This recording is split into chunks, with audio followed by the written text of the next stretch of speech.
A lot of us have started creator businesses because we want to create freedom. But then that begs the question, how do we create that meaningful impact and freedom for other people? If you're a creator listening, if you can attach some type of cause or impact that you care about to your business, it's going to make the work more meaningful. Brett Hagler is the CEO of New Story. They help vulnerable families become land and homeowners. Last year, the amount of philanthropy that was given to all international causes was, which sounds like a big number, but you need trillions of dollars. What if there's another way? We built close to 6,000 houses. We would have never thought that was possible. You don't have to be this perfect social impact creator. It's just imagining what could and should be better and then having the courage to do it. What advice do you give to someone who in their creator business is thinking about, how can we have a bigger impact? So if you actually wanted to get involved in some way. Brett, thanks for coming out. It's great to be here. Quite an impressive studio you got. It's a lot of fun. Okay, so I want to start. You and I have known each other for a long time. Mm-hmm. I've been involved with New Story for a long time. But for anyone who doesn't know, what is New Story and how'd you get into this world? Yeah, New Story focuses on the global housing crisis. So quite a big problem. Yes. There's about 1.8 billion people that don't have adequate housing in the year 2024, which is obviously crazy.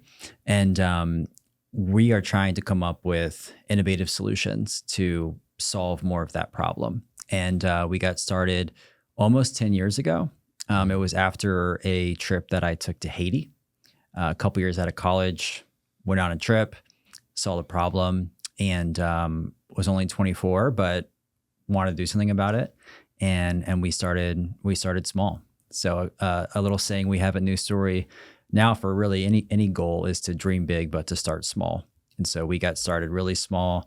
You know, I just imagine the scenario that I've found myself in at times of, you set out to build an online business to have like income and freedom and replace your job. And so you're like, all right, wow, I'm making $100,000 a year. And then you realize that, wait, the same leverage that got me to 100,000 now has me at 250,000 or more in income. And then you get into like, okay, yeah, I'm now funding my lifestyle beyond what I ever expected. Maybe I'm donating to causes that I care about. But I think a lot of people want to find a cause, or something, an area to have an impact that's very aligned with their business. Yeah. Like, for example, for Kit. How about you guys? What we do is our mission is we exist to help creators earn a living. And we really only help you once you have a computer, Wi-Fi, like you have to be fairly far along in that journey, all things considered, from a global perspective, for it to be in our wheelhouse. Yeah. And so our donations go to primarily 3 organizations: New Story, Charity Water, and then Earth Mission Asia. Yeah. Awesome. And it's all about like housing, clean water, and medical care, so that you're at the point that then, like you can unlock your creative potential. Yeah. And so what I'm curious about is what advice you give to someone who in their creator business is thinking about, okay, I want to find that organization that has that aligned impact. Maybe we won't quite get like Tom's shoes of like donating. No. Like that's a true one-to-one connection. Sure. But yeah, how do you think about finding 1 or 2 organizations to go deep with? Such an awesome question to think about. The first thing that comes to my mind is just having, like, if you're a creator listening or an entrepreneur listening, and you just begin a journey of imagining what that could look like for you and your business, I think that keep going down that journey. Like, you will not regret it. Like, you won't regret trying to align the work you're doing that is probably like really working, and there's a lot of potential. If you can attach some type of genuine cause or impact that you care about to it, it's going to make the work more meaningful. It's going to bring you, I think, more joy. And I would also imagine that I actually don't think genuinely this is the main reason to do it. But I think probably a lot of people that follow you, if it's authentic, are going to respect it. Right. And so I think just starting there is like awesome. And I think it's just spending some time imagining, thinking, taking notes, et cetera. And then as far as finding something, I think it needs to be something that is authentic and that you're genuinely like excited about. Yeah. Right. And it could be a lot of reasons why, right? It could be because of the mission. Maybe the mission has something to do with what you've experienced or your family, or I don't know, something just catches your heart and you're like, oh, it shouldn't be like that, And so that's the first place is making it just authentic to something that you're excited about and you're passionate about. And then trying to think about how that probably relates to your business in some way, and then like not being afraid to try things or to talk about stuff. Like you don't have to be this perfect social impact creator. I think just trying to start small in something and, find something that you care about. Yeah. Would be awesome. And I think tying it to maybe particular projects, like I've seen, there's a mastermind that I go to every year in the creator space where it's for an organization called Village Impact. Mm-hmm. And they, bring together 25 entrepreneurs. They host a mastermind and they do this big fundraiser as part of it. And they raise a few $100,000 every time. Awesome. And so it's like, there's a huge amount of value in going to the event based on who's there and what you learn. And then you feel even better about it because like, oh, we're going to go build, this school in Kenya, right? As part of it. It's like, wait, this group actually like right now raised enough money to go and do that. Yeah. But I've seen creators like tie it to a launch in some way. Yeah, totally. Where they're saying, hey, here's this new course that I'm coming out with. I'm super excited about it. And, 1% or 5% or something of all the sales from this are going to it. Or I'm going to go there after and just like, even if we're not donating to it, I'm going to show the story. I'm going to show the content. Yeah. One of my favorite examples is anytime a creator is going on a journey and wanting to tell that story, because ultimately that's what we're doing as creators. Like we're teaching and we're living life and we're doing it in public. So like Joel Runyon has a brand called Impossible, and he's an endurance athlete. And so he did something called the 777 Project. And it was that he ran 7 ultra marathons on 7 continents in order to raise money to build 7 schools with pencils of promise. Yeah. Awesome. And so, he was able to make all of this content about it. So like good. So a creative. Bunch of people donated, and, totally. And they succeeded in their goal. And so you watched him like achieve something incredibly difficult. Like there he is running an ultra marathon in Antarctica. And you're like, I didn't know there was an ultra marathon in Antarctica, but here we are. Yeah. And he just packaged it up really, really well. Yeah. That's incredible. There's so many opportunities like that. And I think the other thing for creators, like, and I'm just imagining, news story neighborhoods, but there's so many other causes, like going there and seeing things firsthand so that you can storytell about it, and you can storytell about it in your, on Kit, on social, make videos. Like, I just think it's such impactful and engaging content.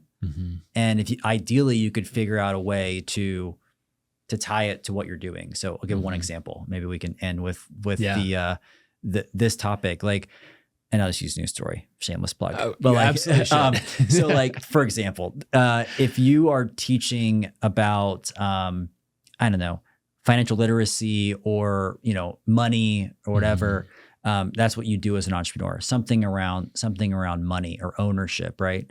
Well, you could say with news story, like they're helping families, not just get a house. They're helping families have financial literacy, to increase their net worth, to save, to have ownership in an asset, how to get loans, when they should or shouldn't. Like that's a whole process that, in this example, relates to the thing that I care about, that I know more people should learn financial literacy. Right. And so I could then go on a trip, meet families that have gone through that process, talk to them about their savings, talk to them about these things, and probably make an incredible video or piece that's shared.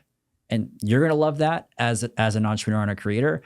And I would imagine your audience, like that's going to be a nice deposit in the brand bank account. Yeah. And so the way you're talking about it, obviously anyone who's creating real estate, investing, personal finance, economics, like there's a whole bunch of content niches that if you're focused on is like a 1-to-1 overlap with News Story. And so you get, that's really interesting of the way you could approach it. One other thing that I was thinking about is just the trips. Yeah. And something else that comes up for me as a creator who's had more success than expected. Yeah. Is you realize that I'm going to raise my kids I'm currently raising my kids in an environment that's very different than how I grew up. Yeah. And so I had a conversation with actually a mutual friend of ours about like, oh, what do you do? Do you splurge money and spend money on this? Are the kids going to grow up entitled? And he was talking about a friend of his who said, look, when you're trying to decide on family vacation, if we're staying at the Hampton Inn or the Four Seasons, you're trying to decide, should I expose my kids to the 95th percentile of global wealth or the 99th percentile of global wealth? So true. And like, this is the equation that we're having. And he was like, what you should do is make sure to go and expose them to the 50th percentile or the 30th percentile of global wealth. And that's good. Like, that's what's actually going to help anchor, hey, this is what we have in life. These are the opportunities that we have. And that was such a cool experience. So book the Four Seasons. Yeah. So book the Four Seasons and absolutely go on a trip with a News Story. Totally. And be able to, I think about, my son Oliver loves soccer. And when we were in that community in Mexico playing soccer with the kids and having a great time, he was like, Dad, their soccer field isn't level. Yeah. And it was like, yeah, actually even, because they're just playing soccer in the space in between the houses that hasn't been built yet, right? As the community is being built out. And he was like, oh, wow. He had the best time playing soccer with the kids and like, the News Story team brought in new goals and we set that up and it was this really fun thing. But just he had such a good grounding experience of like, now he's never going to complain that like, there's a big mud patch in his soccer pitch that their team is playing on. He's like, mine is level and it has grass. Like what more? Just perspective. What more could you want? Yeah, it's so true. And I mean, just super quick on, my experience, like I actually didn't grow up visiting developing world countries or environments that were out of my bubble or out of my comfort zone. And I am so grateful I went on this missions trip to Haiti a couple years out of college, and it just completely rocked me. Haiti's a more difficult place. It's really sad what's going on there right now. And like, man, I would just encourage people, wherever it is, I think international is like really good perspective. Yeah. But even if you can't go international somewhere else, if you're in the US, like getting out of your bubble and your comfort zone has so much, I think just benefit and impact on you personally. It's so easy to just snooze it and not do it or be like, oh, I'll do that like later on. And in my experience, you're just kind of missing out on what is reality for the overwhelming majority of the world. Right. And I think that just seeing things firsthand, interacting with people firsthand, just really helps, I think, you as a human and your perspective. You also can learn a lot. And I have, I think, have seen families that are, definitely on the lower end of income and poverty and what they actually have materially. And then I've, through News Story, I've been fortunate to see people that are at the absolute highest end of that. And it kind of sounds like it's cliche to say, because I think people hear it, but it's real. It's so real, where a lot of these families and a lot of these kids, despite materialistic hardships, they have a lot of stuff that matters. A lot of stuff that matters in the big picture. And I think there's just a lot to learn from that. Well, I am the biggest fan of News Story. Thanks, I think we've man. been supporting the org for You have been 8 years now, and another 10 years we'll be right here alongside you. But talk a little more about like what it looks like. You're not building individual homes, you're building whole communities, right? Yeah. We really, like if you think about the product that we create, it's actually not a house. The product we create is like a neighborhood. And so how many homes total has News Story built? We're getting close to 6,000. That's amazing. Yeah. We are really intentional about having clean water and sanitation, all in the homes, bathrooms, all in the homes. It's a really, really, really great home for the areas that we work. The other thing that we really try to do is bring in like Wi-Fi, telecom, and try to, show, there's such talent and there's so much potential in the areas that we work. And our hope is that we can connect them with more opportunity. And honestly, like Wi-Fi and telecom and bringing people into like the modern age and where everything is going is exciting when you think about the ability to learn. There's all types of opportunities with medicine and telehealth or getting help with nutrition. And then even, kids being able to learn about whether it's being a creator or anything online is something that's so important. So those are things that we really strive for, but none of that can happen if a family doesn't have an adequate home. Right. And so where we work, to give context on how black and white it is, and I think you probably saw maybe some of the families before they moved into a new story neighborhood. I mean, families are living in at best, a very, very, very small kind of pieced together makeshift shelter. Yep. Often with dirt floors, no safety. When it rains at night, it's usually people are getting wet. It's hard to sleep.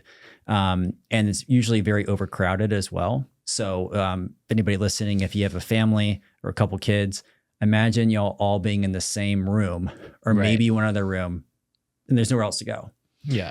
So the entire house might be the size of the podcast studio that we're recording right now. Yeah. Which is just like, when you're in that environment, you live in what we call, it's like a survival mode. Mm-hmm. And when that happens, you can't really actualize like your creativity and your potential. And like when you're stuck there, you can't get out of it. Mm-hmm. And so that's why we're so passionate about housing and neighborhoods, is because it enables people to have their basic human needs met, which is alone worthwhile. But then after that, it helps unlock people's potential, their creativity, entrepreneurship, their dreams of what they want to do. And that's what we're so passionate about. Yeah, I love it. There's a bunch that I wanted to get into around business model and how things have changed over time. But maybe let's dive into innovation first, because on one hand, housing is something that not much has changed over many centuries. On the other hand, there's all kinds of things that can change. How we think about innovation is there's a couple different components. On the house itself, it's one piece, and I'll get into some other ones. On the house itself, I mean, like the way we think about it is you're never going to know what actually works unless you try it, right? Like you can't just have a prototype in some lab and you're not actually like getting out there and having families interact with it. And so we actually, as a nonprofit, we actually have an R&D budget that is intentionally designed to try things that the chances of them working is not high, but if they work, they could be like a real breakthrough in achieving cost or better quality, or maybe something the family really desires. And so our belief is that it makes sense to take calculated risk on different innovations for the actual house.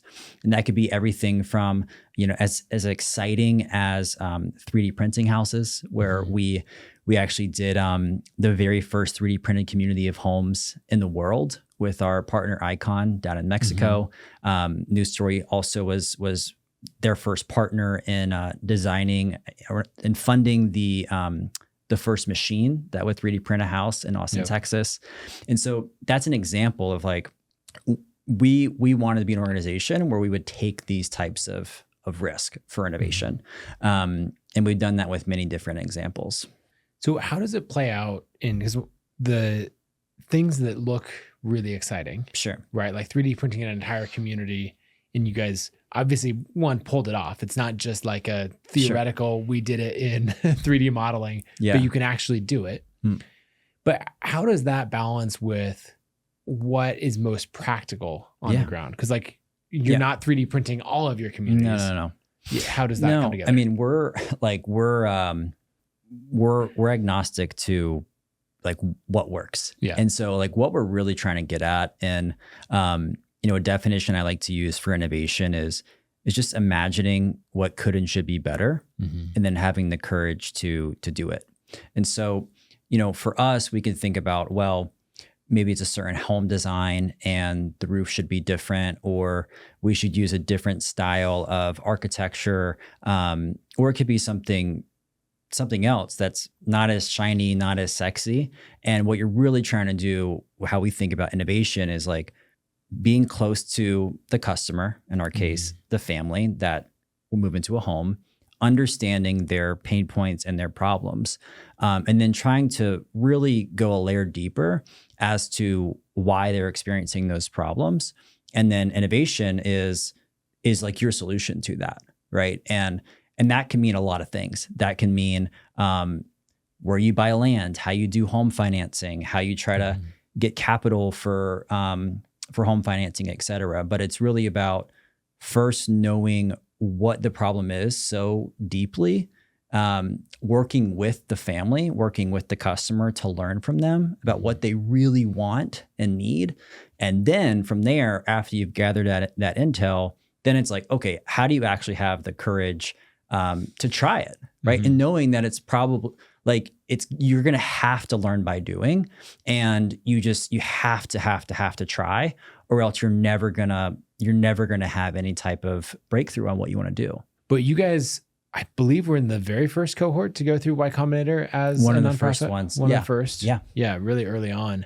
What was that experience like? One of the best things that ever happened to us, to be honest. We went through Y Combinator, like in our first 6 months, and I think, we're like a completely different organization now. Yeah. Our mission hasn't changed. We've always focused on housing and building neighborhoods, but like how we do it is like an entirely new company. But what we learned at Y Combinator, to answer your question, was way more about mindset, and I think that was one of the best things. Was just being surrounded by other founders. I had, going into it, I had so much imposter syndrome going into Y Combinator. I didn't have any type of fancy background, no fancy resume. You're walking up to people, they're like, oh, I was at, NASA and started this new cryptocurrency in Asia and all these things. And I'm just like, that's not me. Right. But being surrounded by peers and then having the partners at Y Combinator really, like, in a positive way, almost brainwash you to think what is actually possible if you set goals a certain way and then you have a real plan to hit those goals. And so that was like the biggest thing from a mindset perspective. One of the early stories, for those that have known anything about Y Combinator, you go through the program, and at the end of the program, you have to pick like one big metric, and then you stand on stage at demo day after, and you have to say like, this is what we did in 3 months. And the partners are, they're kind of, when we went through it, kind of notorious for like challenging you to set a bigger goal. Okay. So it seems like, and it's real, that you actually did accomplish a lot in 3-4 months. And so we knew that they were going to challenge us. And so we wanted to try to get ahead of them and pick like a really ambitious goal. And so going into it, we've been doing this for 6 months. We're 24 and 25-year-old kids in hindsight. And I think we did like 6 houses up until that point to get us to get started. And so we're like, okay, in 3 months, we were going to do 50 houses, which literally felt like, no way. And the first thing they said back was, double your goal. Your goal is 100 houses. You're like, we already went for a big goal. We were like speechless. Yeah. And literally thought like, there's no way we could do this. Turns out we create a campaign, 100 homes in 100 days. We, when you set that goal, 100 homes compared to 50 houses, you have to do things differently, or else you won't hit the goal. Like, right. you can't go after the same targets. You can't go after, some of the same tactics for a smaller goal. Like, you have to have a bigger, different tactics. So it forced us to do that. And the end of the story is we ended up doing about 108 houses in 100 days. Yeah. Wow. And that whole story is just an example of we would have never gone after that. We would have never thought that was possible. We would have never come up with a campaign, do 100 homes in 100 days. And then we ran that campaign and it was really public and we got press around it. And it was just an example of this other mantra we say that I've certainly learned as an entrepreneur is that bold ideas often attract bold people. And when you have a more bold idea, you usually can attract more, whether it's investors or donors or team members or any PR. And that was like an early story of what happened to us. And then since then we've changed our goals, right? But that was like the mindset. What do you think it is about setting a goal that's that much bigger that makes it actually achievable? Because you have to approach things in a totally different way. And I've seen that time and time again as an entrepreneur, where you're saying, all right, I think I can do double. And someone, a mentor in some way is like, okay, what if you had to do 10X? You're like, well, that's not possible. And they're like, all right, but let's just brainstorm it. And then you usually end up in totally different thinking. Were there things you had to do completely differently? Absolutely. Yeah. I mean, like that's been our whole story is, there's, as I just talked about, I'm all for big goals. Yeah. I also think that they like for us, how we think about it is they need to kind of be just on the realm or the ridge line of impossible. So, I can't say like, oh, in 5 years, we're going to house every person on the planet, right? Like you need to pick something that feels extremely ambitious. Yep. But, is within the realm of like actually doing it, And I think, when we try to do that, and I'll walk through a couple of examples, like it literally changes how we design the organization, who we hire, strategy we have. And if we weren't doing that, if we were just trying to have, consistent year-over-year growth without going for something more long-term, we would be nowhere near where we are today. And the goal I'll talk about soon would never be a goal. So yeah, that makes sense. I think even for creators, even if you don't actually do what you brainstorm, it still is so healthy to zoom out, think long-term, because when you're only thinking short-term about the quarter or the year, or honestly, even a couple years, you're gonna go about things differently. And so I think so much of entrepreneurship and being a creator is this duality of long-term vision and ambition that I think you can think big on, but then executing in the short term, right? Like that's so much of what you do and what we have to do. Well, I think some of that brainstorming is interesting. Like if you're looking at it from the creator side, where pretty much everything you do is about investing in, and serving an audience in some way. Totally. Right? That's why they pay attention to you, is what you do for them. And so if you look at it and say, okay, how would my business and my content change if I was only serving 10 people and I went absolutely as deep as possible? You're like, okay, well, maybe I'd be flying them out, or I'd be going and meeting them in person. I'd be working with them on whatever their fitness or business goal. Like you'd have this ridiculous spectrum of how you'd go really, really deep. Totally. And then if you went the other way and said, okay, what if instead of the 1,000 students that I have now or whatever else, what if it had to be 100,000? And if you brainstorm everything that goes into that world, you might, like chances are you're not going to go to one extreme or the other. Yeah. But going through that exercise is going to bring up a lot of ideas and like, okay, well, what could I do for this focused way? What could I do at scale? Yeah.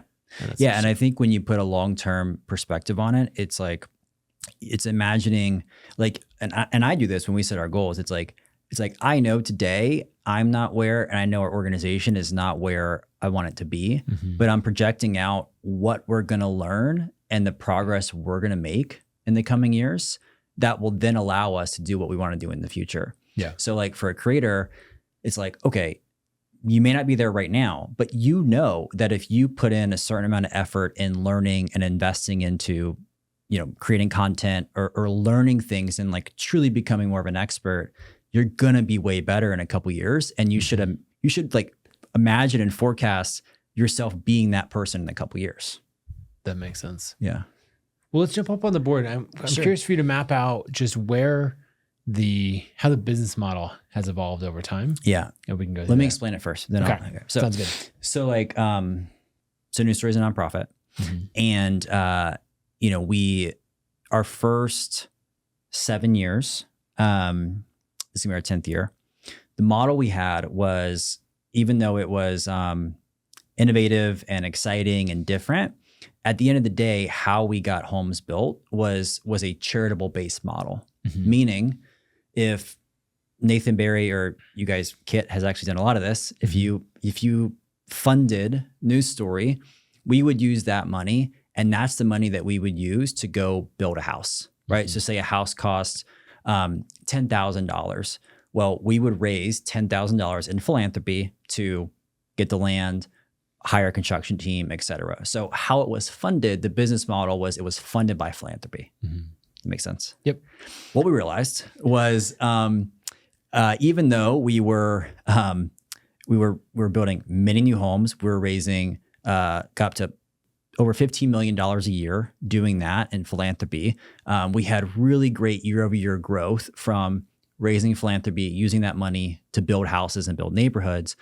What we realized was, if we had a bigger goal, which we did, of trying to impact millions and then tens of millions of people, we couldn't, like the business model didn't work of relying on philanthropy alone to fund all of the homes and all of the neighborhoods for 10 million homes, right? Like there's just not enough philanthropy. Like we would have to raise, hundreds of billions of dollars in philanthropy.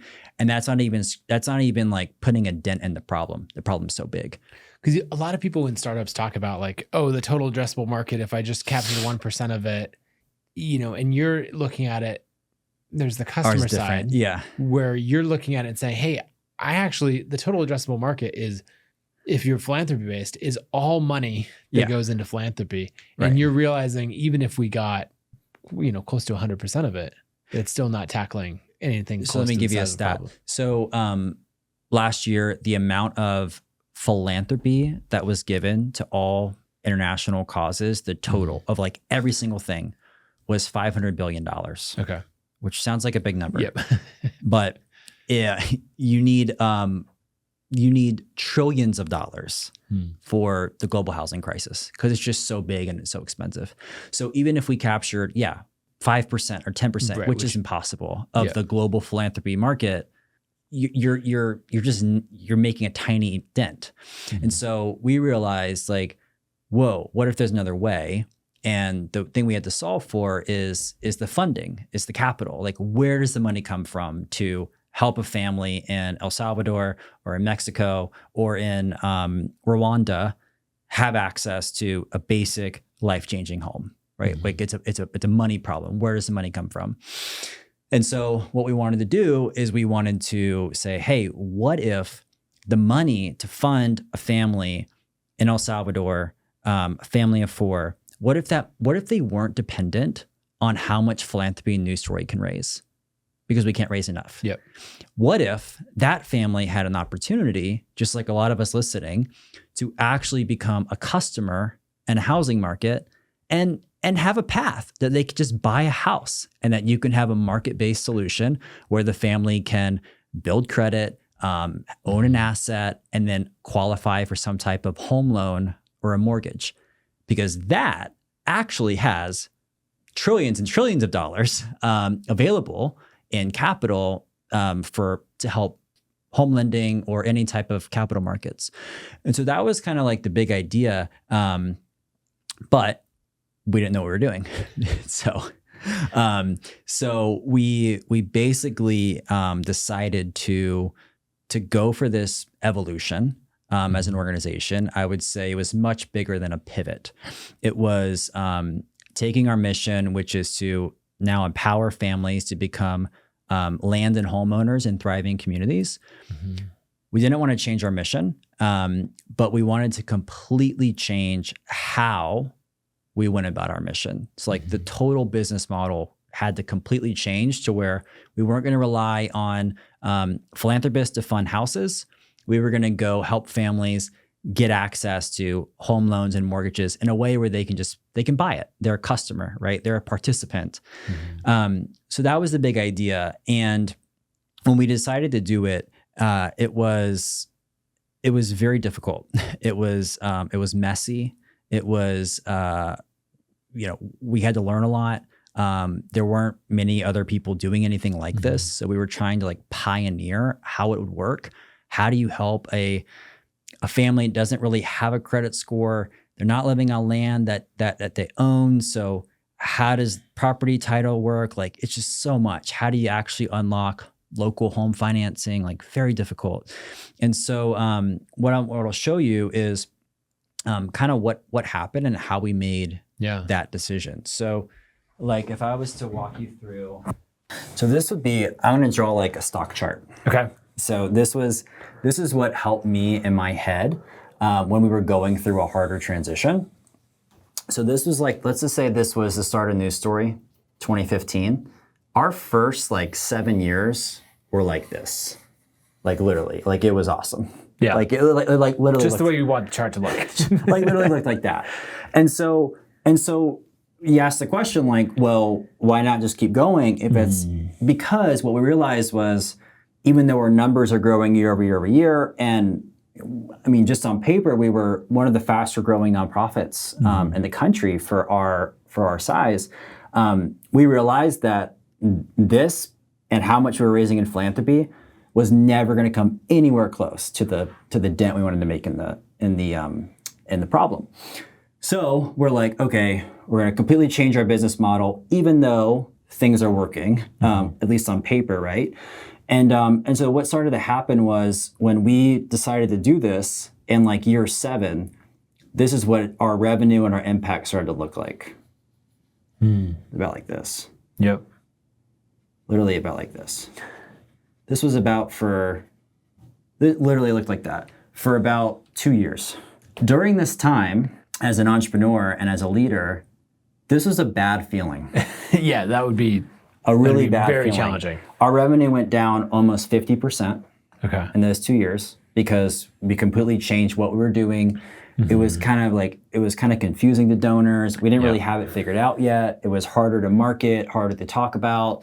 We were still piloting things of like, how do we get this, we call it a market-based solution. Like, how do you get this market-based solution right? How do you get the team right for it, et cetera? So during this time, I felt bad. The team was it was a very, very, very messy time. But what we knew and what I knew is that we were changing News Story to ideally, basically go like this in the future. And then if you were to project this out even more, another 10 years, when I sat there and looked at, this is the lesson, when I sat here and looked at from here to here, and if you imagine like a stock chart, it helped make this time more bearable. Yep. Because it felt like we were actually investing here into something 10, 20 years down the road. And that if we didn't actually do this, we actually weren't going to have anywhere close to the future impact and growth if we didn't go through this evolution. Right. And so now we're actually out of this. We're somewhere probably up here, and I feel better than I've ever felt. Like probably times 100 about our future, but we had to go through a really hard evolution.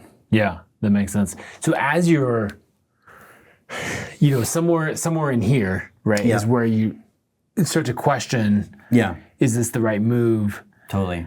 All of that. What I think as content creators, as founders, there's often things that we know, both gut instinct and then start to have the data to back it up. Totally. But then it takes this leap, and crossing this chasm. What would you say, what would you say to yourself back then, or what would you say to someone else who is in the middle of either like making that leap, but they don't yet have the results to back up their intuition?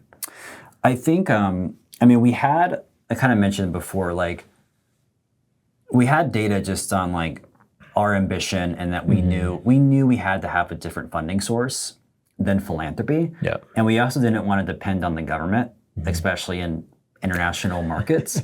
And so it's like, well, what else is there? It's like the only other option is a market-based solution where you help underserved lower income families become customers and housing market. So I think like I knew and we knew at a gut level that was the path if we were serious about impacting tens of millions of people at scale, right? Right. And so I think for anybody in their business, like if you have to have like pretty strong conviction that it's the right philosophy. So like the philosophy was right, which was evolve from charity-based to market-based. But the tactics of how are we going to deliver market-based was not clear. And that's where a lot of like the harder season was in figuring out how do we actually do this, right? And that's where you have to pilot new things. That's when you have to like really learn from what's not working. And so what I would say to anybody going through it is, one, you need to have a pretty strong level of conviction that this needs to happen. Two, be willing to go through a lot of learning and piloting and know that that is part of the process. Like you're never going to get to the bigger outcome if you don't learn and pilot and change.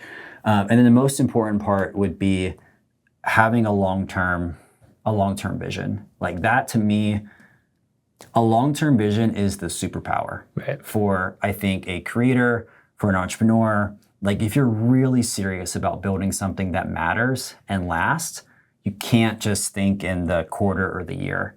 And I think as a founder, it gets really hard when maybe things aren't going well that quarter or that year, your revenue's down. There's a lot of things that come with that that are bad, right? But you have to stick it out and think about the long term. So long-term thinking is, to me, the most important thing. And I know you read so many business biographies, like all the greats, they all think long-term. And they care about the short term, right? Like a lot of them are like maniacally focused on the short term, but it's all in service of the long term. Yeah, that makes sense. So. Okay, so something that you're doing is, obviously housing is, in the United States, is a very investable asset class. But in these other countries, I guess in these other countries, it is for a certain demographic, certain wealth level, all of that. What are the things that go into it in order to take someone who doesn't have a home, doesn't have a credit score? Like, what do you need in order to actually make their needs investable so you can bring in trillions of dollars of outside money? Yeah. So the first thing is like if we think about it from first principles, it actually doesn't start with the house. Okay. So the house is like at the end, like at the very end, and we had to learn that. I think it's easy to just think about, well, just figure out how to build a 20% cheaper house, right? And people think about that in America too. That's like the end. Honestly, like sometimes the house is like the icing on the cake. And so what we learned was like, well, if a family usually they have informal working, so they don't have like a formal credit score, right? So that's a problem because you're never going to get credit score is number one. So that's a barrier, is them not having a credit score. So you got to figure out how to solve for that. The second piece is land ownership. Okay, so a big problem that internationally is a family, and if anybody listening has lived internationally, they understand how big of a problem this is, because in the U.S. we actually do a good job of land ownership. But if a family is living on a piece of land that they don't own and that doesn't have legal property rights, what bank is ever going to lend to that family to build a house if they can't trust who owns the land? Does that make sense? Oh yeah. Yeah. And these are things that for the most part we take for granted. Completely take for granted. Yeah.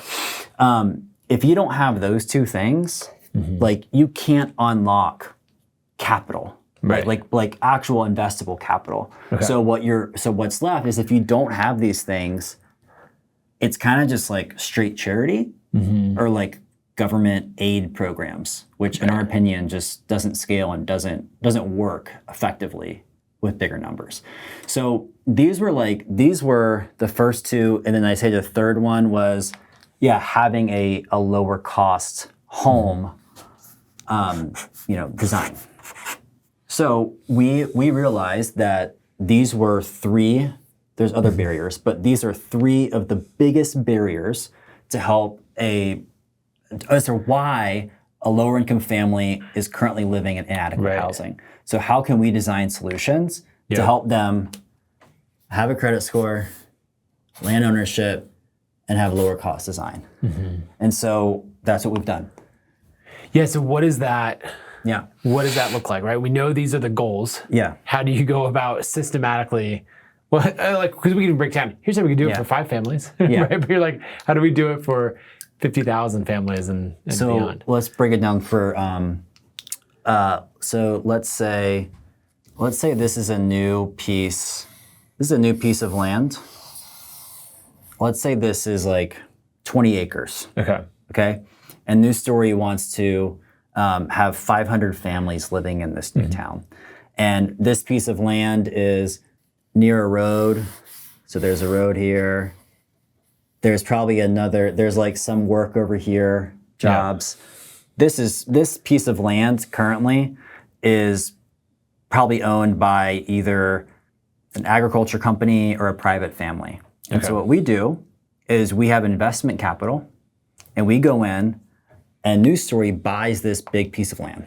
So we buy 20 acres of land, and then you're going to divide this up into different lots. So you have you eventually have all these lots, like almost 500 lots in here. And then you would have parks, etc. And so what we do is, now that we own the land, we find 500 families, and before the family says, I would like a home loan, because they still don't have a credit score and they still don't own land, what they do is they go through a payment program where they have the opportunity to purchase their own lot. So we have a payment plan where we own the land, we divide it up, and then we find families that want to own their land first, because that helps them, because they're paying for it, so that helps them build a credit score. Right. So as they go along and make payment after payment, then they start to have that credit score. That's right. And it's against the land. You're taking that initial risk. Right. But I guess it's not even that much risk, because you have it collateralized by the land, right? Yeah, but we would never buy this land if we didn't know that the demand was there. Right. So actually what we're doing from a marketing and sales and research perspective, which is super important for this whole model, is we're qualifying families. We would actually be qualifying 500 families before we would buy land for 500 lots. Right. So we actually have customers on a wait list. Right. That's literally what it is. We have customers on a wait list that say, yes, I want to purchase land. I know how much it costs, et cetera. Sometimes they even put down payments, and then we buy the land, and then they go on a payment program, usually around 12 to 18 months, and they're making monthly payments for that piece of land. And then once they're done paying, they then get legal title, property title to that land. That's the land ownership. They now own the land. We also, with our investment and what they're paying for, we're putting in really important life-changing infrastructure. So this is something else that people, when they think of housing, they don't think of that often, but electricity, sewage, clean water, roads, all of that stuff is so important before you build any home. And so the family not only owns their land, but their piece of land now has basic infrastructure so that they can have electricity, sewage, clean water, Wi-Fi, telecom. So they own that asset, which is the piece of land. There's now, because they have all those services installed, that land has more value. Right. So it's appreciated in value. And then we help connect them with different low-cost home designs that we know the price of these they could get a home loan for, because they now have a credit score and they own the land. Okay, that makes sense. So when someone is buying into land, obviously it's going to be different in so many different areas. Yeah. But what's an example in a community of the cost of the land they'd be buying into and the monthly payments that they'd be making? So it ranges a lot. Yeah. In Mexico, it could be anywhere from $5,000 US up to about $8,000 US dollars. And that will get you will own your land, it will have services. Yep. And then the home from there, the home could cost only like 15,000, 16,000 USD, and you can get a home loan for that.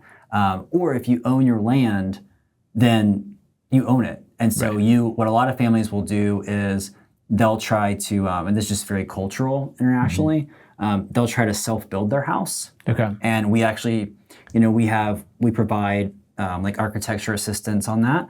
And they could then build their home, which sometimes is even cheaper. Right. But think about it, a family's never going to invest into building a long-term home if they don't own the land that it's being built on. So that's why the land is so important. Yeah. Yeah, it's what everything is based on. Because that's where you get these temporary structures, because why would you invest in it? Why would you?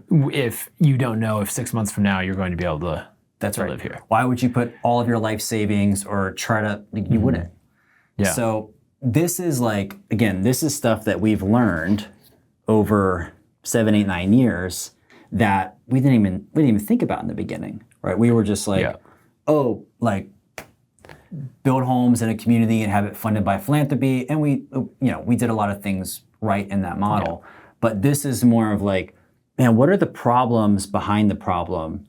And how do we create solutions for these barriers that if those barriers were knocked down, then the family could actually just be a customer in the housing market. So then what are your bottlenecks right here? I would imagine, we were talking about the local jobs that's available, the income. Is that a big bottleneck right now of the families having the money to make these consistent payments? They have the money for it. Okay. Yep. So we work with families that, they're all on there's a spectrum, but they're in lower income spectrum. But families, they have some are farmers, some have informal jobs. They have income, and they know going into this what the monthly payments will be, and they're signing up for it. Yeah. So what would a monthly, say it was a $5,000 property? Yep. What would the monthly payment be? $200, something like that.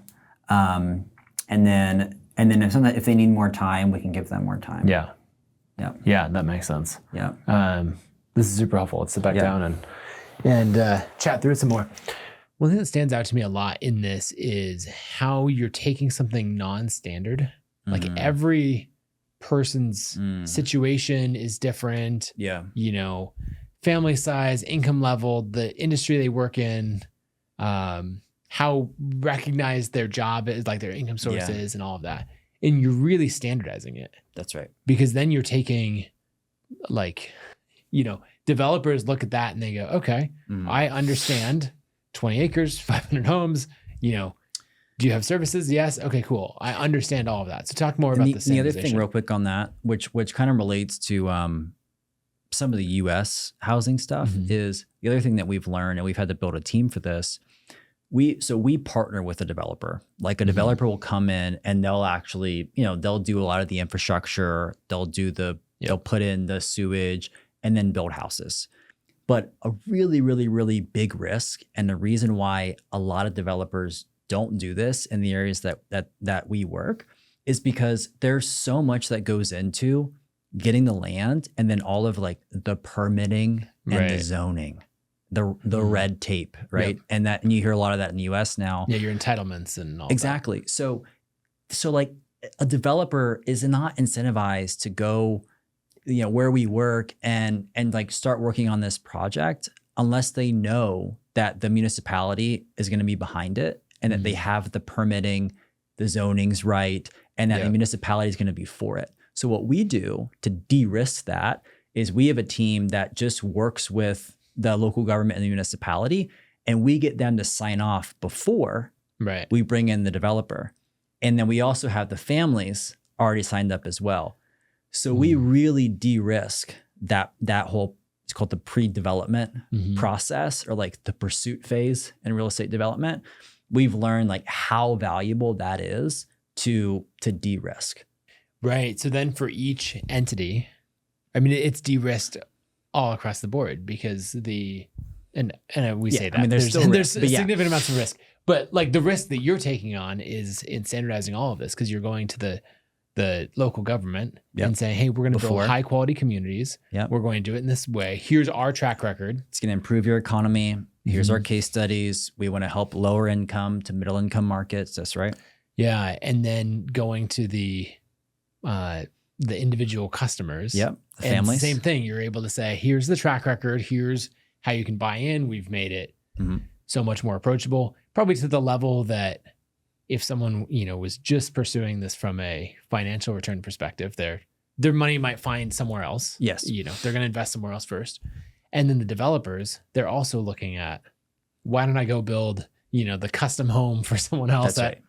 30% higher margins. Yep. But in this case, you're like, no, I can guarantee someone will buy the house when you build it. Yep. And, the designs are already You approved by have the government. paying customers from the beginning. Right. You have paying customers from the beginning, and we do a lot of other things, not to get too technical with the developer, but yeah, that's what we've learned, and it's working. I Yeah. mean, we're our goal over the next, by the end of 2025, we'll probably have around 12,000 of these lots. Wow. So 12,000 families paying in a way that is market based. Mhm. So they're intentionally, like the unit economics of it is not subsidized, Right. right? Like we still have staff like HQ and stuff, which is what's funded by philanthropy and R&D. Mhm. But like, if you just look at that project, we are intentionally not bringing subsidy to each lot. And we're also, the other thing that we're doing that we're unapologetic about is, we're giving families like market rates on on the percentages, interest, et cetera. And the reason for that is because a developer or a home builder or a lender, like they have to be incentivized to keep working with this underserved demographic. Oh, so you can't Meaning, so what we've learned, if we're serious about helping not just build another 50 neighborhoods, but building thousands of neighborhoods, like we have to have lenders, home builders, developers, like they have to get a fair margin and profit, or they have no incentive to scale it. Right. They might do one or two communities as a favor. That's exactly right. Or because they're excited about the mission. That's exactly but right. You need someone saying, hey, no, we can make a good business off of this. Yeah. If a fair, good business that has social impact, and people they want to do it for social impact. If it doesn't have a fair margin for what they're doing, they're going to do one project. So that's also something we've learned, and it's all about incentives for those players. Yeah. So then, how have you, like, as you're talking about raising, you now both need to raise philanthropy to fund your, the core news story organization, which that's what, we personally and Kit contributes to. But now you also need to raise investment dollars for, buying the land and all of that, right? Because you're packaging that up in a way that is investable by, family offices and investment funds and all that in the US. Is that right? Yeah, that's right. So we still need philanthropy that is primarily funding our staff, which is really important. So we're trying to have, because really quick, you've always had a split model. That's right. Where you get one group of people, the builders, who donate to fund the operations, the overhead, the staff. And then you have the general public, contributing, and 100% of that money went to building homes. That's right. Yep. That was the old model. So we still have the builders program, which is super important because it's funding our team, it's funding our staff, it's funding it's funding research and development, it's funding all these things. And then, so that will still be important, especially, in the coming years. But over time, and I won't get too much into this today, but News Story, my vision is for News Story to be like pretty sustainable. Where over time, we can have a small fee per lot, or like just very small amounts where News Story is recouping some of the transaction, like very small amounts, but that over time actually starts to cover all of our operational expenses. And now you're in a whole nother world of sustainability and future growth, is if every project we do, we can have our local staff covered just by the revenue that's happening. Yeah, and then the philanthropy that you're bringing in can be around learning all the new things as you expand to a different market. That's exactly right. You read my mind. Yeah. So yeah, then philanthropy from there, which we will need less philanthropy. And like, I don't know a nonprofit CEO that's talking about needing less. It's like not the smartest thing to do, but like that's like our vision, right? We will still need it, but it'll be way more strategic and like much smaller compared to all the other capital. And yeah, that like a good use case for that would be like, hey, we want to go into like this risky country. And the country today and the market, and maybe even try to work with like some of the poorest families in that area, it's not investable yet. Like it's not ready for home loans or for impact investment. So we want to use philanthropy to do pilot projects. With $500,000 to $1 million, we could come in and we could test this theory, get it stable enough, standardized enough that then we'd feel good taking investment funds that are seeking a return. That's right. Then it becomes de-risked. We demonstrate it. I think that's a really high leverage use of philanthropy, right? And then to answer your question of like what funds what, I mean, we're talking about literally like one of the most expensive problems in the world. Like literally, like it's one of the most expensive problems in the world. And so today we're using impact investment to just to do the land, financing and infrastructure. We actually have an impact investment fund. It's called the Land Ownership Fund, and all it's doing is just is developing land, and then families are paying for it. And so long term, is that something that investors are contributing money to? Yes. Okay. Yep. So you could invest into this fund, and you'd be getting you act as like an LP and a real estate fund. You'd be getting a return in that. And then after that, the best part is because families they now have a credit score and they now have the land ownership, they are qualified to get a loan from a local bank or provider. So what that means is News Story doesn't have to fund or finance all of these mortgages because that's the most expensive part. That's when you start getting into the billions and tens of billions of dollars is the cost of all the homes.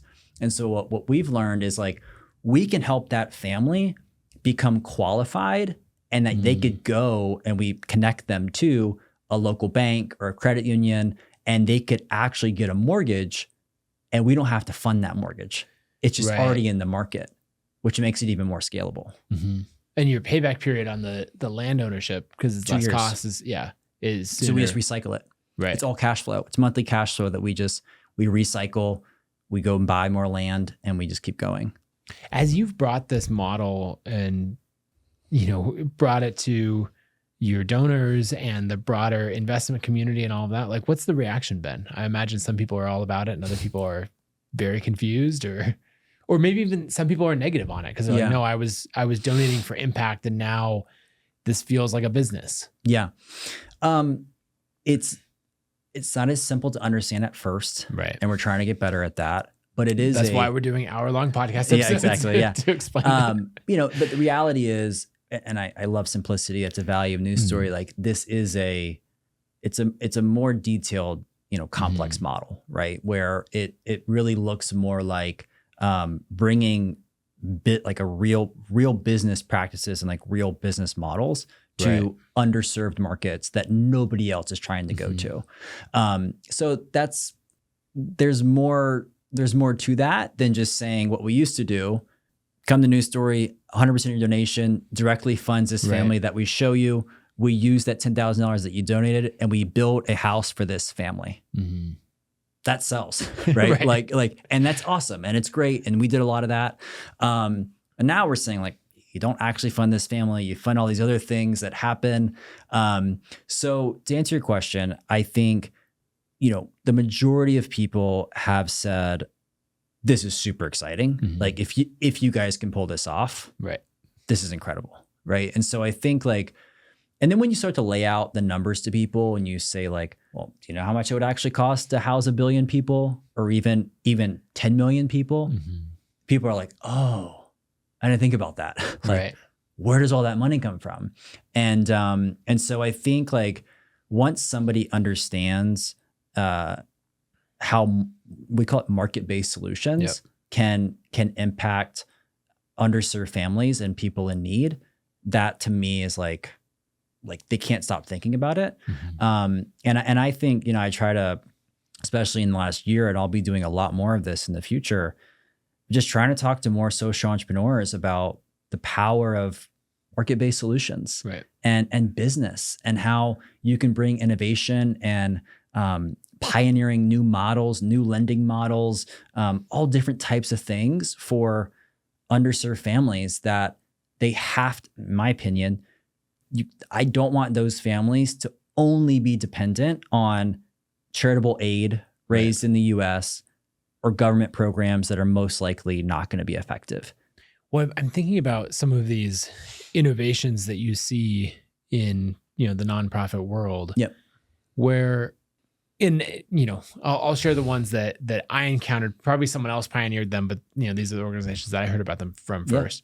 Like with Charity Water being one of the first that I had heard of to take the split approach. Yes. Like you all do, right? They have their organization, The Well. Yeah, right, they're amazing. Who's funding operations, and that actually is still a controversial idea in the world of charities. And I like it. that's a different thing. I think it's great. And then you get to like an organization like Kiva to be able to really like, okay, let's package up and standardize micro lending. Yep. And so you get another innovation there. And I believe what you're doing with News Story is implementing these market-based solutions at a scale, 5 years from now, other organizations would be like, oh, they were just one of the first to do it. But now, and we'll get even faster at explaining it. And, and it'll be one of these step functions that fundamentally changes, nonprofit work and this impact type work. That would be a dream. I know it would. I mean, that would be a dream. And this stuff we're talking about today, it's not a silver bullet. Like it truly doesn't work for every social problem. Some of the other ways of tackling things without market-based solutions are incredible and are deeply impactful and should be operating the way they are, and people should be scaling those. I just think what we've learned, and the more like you think about it as an entrepreneur, it's like, man, for some of the biggest, most expensive social problems, if you can get market-based solutions, and as an entrepreneur and as a team, if you can work towards those, there is, in my opinion, exponential impact and upside if you can get that right. So our dream would be like, we're proving this out more and more over the years, and hopefully other industries and entrepreneurs can take market-based solutions to places where it doesn't exist. Yeah, and you bring up some good points on there are characteristics of the problem that you're solving that particularly lend themselves to this. That's right. Right? The land ownership is absolutely key. Right? And so if you're solving a problem maybe in medical care or another area where you don't have the same financial instruments, the same credit standardization, in the land ownership, then it's a different beast. Yeah, it can be, for sure. I think that, we've learned of a lot of really incredible products and services where, let's just say it's a medical need, like maybe it doesn't make sense to charge for something, but if you could charge even a small amount, to cover your costs, it's going to help you have so much more impact and scale. And I think, and my hope is that more donors, more philanthropists, more creators that are listening, like you start to see that not every social problem should just automatically, you shouldn't just automatically think like, let's apply charity to it. Right. And again, I run a nonprofit. I would love for y'all to donate to News Story. So, but like there are, how can we think of more creative, entrepreneurial, business oriented, unapologetically ways to help more families just buy a product? Yeah, that makes sense. If people are listening to this and they're saying, okay, I want to partner with News Story. Where should people go and what should they do? You should just, you could reach out to me directly on social, or you could just go to our website, newsstoryhomes.org. And we have a contact us form, and we'll see it and just say, you heard us on Nathan Barry Show. You want to learn more, and we can have somebody from our creative team reach out and see what you have in mind. One of the things about News Story that is, opportunistic for creators within the US, where we work primarily in El Salvador and Mexico. So if you actually wanted to eventually go on a trip or get involved in some way, I'm not saying it's easy to get to, but it's easier to get to than other parts of the world. So. Yeah. I mean, our travel down there was quite easy. So Yeah. And so we'd love to hear from y'all.